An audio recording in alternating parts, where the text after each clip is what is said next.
If COVID-19 wasn't dominating the news right now, what would some of the biggest stories be right now?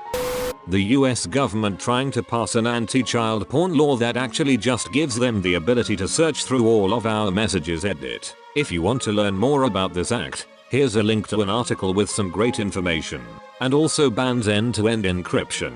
If you know anything about internet security, you know that would be devastating to literally everything that's based online in any way whatsoever. Wait, what? Nobody would be allowed to use end-to-end encryption? Yep, which means that the government, and anyone who's decent at using computers, could get into any person or corporation's secrets if they are able to intercept a message. Normally it's not a problem because of end-to-end encryption, and if the government can, anyone can. We will only let good guys have access. Elderly people who don't understand technology but want access to read all our communication.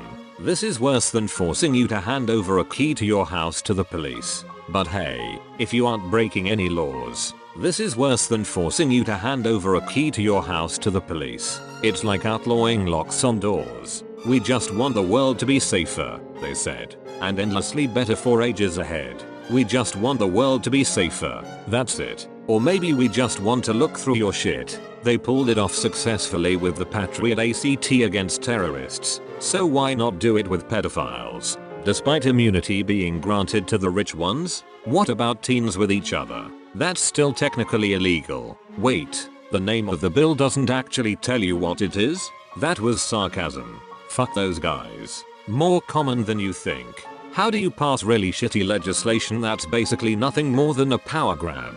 Give it a wonderful sounding name like anti-child porn law or the Patriot Act. Then come out and say, this bill intends this or intends to achieve that. Don't talk about what the actual bill is or says, only what the intentions are and make it sound wonderful. Third step is when someone argues against it, you say what, you hate children? You don't want to stop child porn? You don't like patriotism? Don't you want to get rid of terrorists and feel safe? Whenever you hear a politician talking about intentions, be very skeptical, and it's probably a good idea to find out what the legislation actually says. The Patriot Act. The name was brilliant branding, as it's a crazy power grab with a lot of nasty shit hidden in there. But how do you vote against something labeled Patriot? The 2020 presidential election. Never thought I'd be thankful for a pandemic.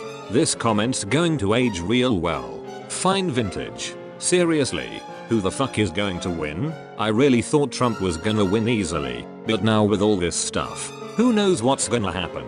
Economy turned to shit, plus who knows how many people are gonna be dead in the next couple months. Wonder if the blue collar will turn their back on Trump. Considering the advanced age of every candidate still left in the presidential race, COVID-19 might pick the next president for us. I would hope the locust plaguing East Africa, the Middle East, and the Indian subcontinent. It's describing some swarms as being the size of New York, and they are eating their harvest, threatening widespread famine.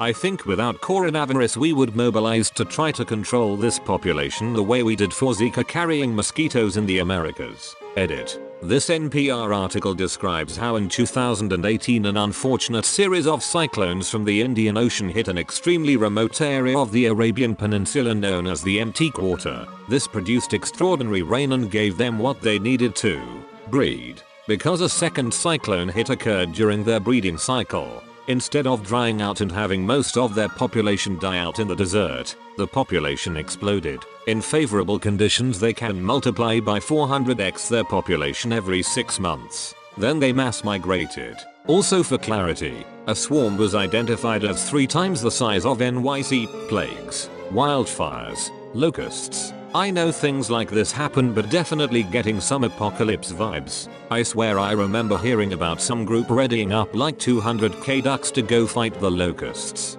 Cause one duck can eat like 150 locusts a day or something. I'll have to find a source. I've heard this story before. Next we're going to hear about the enormous swarm of ducks that's taking over Africa and India. Then someone's going to suggest deploying 200,000 badgers to eat the ducks. This could go on a while. One of the main routes into downtown Seattle, the West Seattle Bridge, was closed yesterday because cracks in support beams made it structurally unsound. It will take several months to fix and will not reopen until it's done. This would normally destroy the entire Seattle commute, but it happened right now, so it's barely even a blip on the local news. Real talk. This was probably the best possible time for this to happen. Real talk. They likely knew about this for a long time and were waiting to find a time to close it. My new favorite conspiracy theory is that COVID-19 was created by the Municipal Transportation Authority in Seattle. Don't be ridiculous. The government actually created COVID-19 to keep people inside while they change the batteries on all the birds. ISIS bombs Sikh place of worship in Afghanistan. Afghan officials say 25 were killed and 8 more are wounded in an attack on the Sikh temple in the nation's capital. It appears multiple gunmen stormed the temple complex while there were approximately 150 people inside. A Sikh who took cover says the militants went room to room, shooting and throwing hand grenades. The Islamic State organization has claimed responsibility. Oh man, bombing the Sikhs? I know it's ISIS, but come on guys. Most Sikhs are literally the nicest people. They have being kind built into the religion and have rocking beards and turbans. My old boss was a secret alcoholic, sadly also a Sikh. He used to hide tiny whiskey bottles from his family under his turban. He was a genuinely sound guy and a good boss too. So, he was a Sikh, alcoholic. That joke was turban. Astronomer here. We might have a bright naked eye comet next month in the northern hemisphere, our first since 1997. Comet C 2019 Atlas Y4 is brightening really quickly, and by May might be one of the brightest things in the night sky. I mean, comets are notoriously tricky to predict in brightness, as it might just break apart as it gets closer to the sun. But it's really exciting to think about, albeit no one has heard about it because of the pandemic. Though granted, doesn't a pandemic need a bright comet? Edit. You might be able to get it in binoculars right now, or at least have fun trying. Here is a star chart for it. Egypt and Ethiopia are close to going to war due to Ethiopia building a dam on the Nile River. Ethiopia is diverting some water and limiting water flow to Egypt. The Ethiopian government is refusing to honor previous agreements made that detail the rate at which they will fill the lake behind their dam, and they refuse to negotiate any further with the Egyptians. Does Ethiopia have the military strength to take on Egypt? I don't know much about Ethiopian military, but Egypt gets over $1 billion a year in military aid from the USA and have the largest standing army on the continent. Edit. While this got a lot of attention, to clarify, I was talking hypothetically, as some good commenters have pointed out an actual ground conflict between the two seems unlikely, as Egypt would have to either get the permission of Sudan and South Sudan to move troops through their nations or would have to invade them as well. Thanks for all the great responses. Now, Egypt is the second strongest Arab nation. It depends on the type of war though. Ethiopia has wild geography. An invasion would by no means be easy. It sounds as if the Egyptian army would have to be the aggressor in this scenario. Egypt definitely has the stronger military, but it would be a tough war to effectively win. Why wouldn't Egypt just blow up the dam? Ethiopia's ally Sudan, a nation situated between the two countries, won't let that happen. Sudan supports the dam. Without the dam they face huge floods followed by very low water.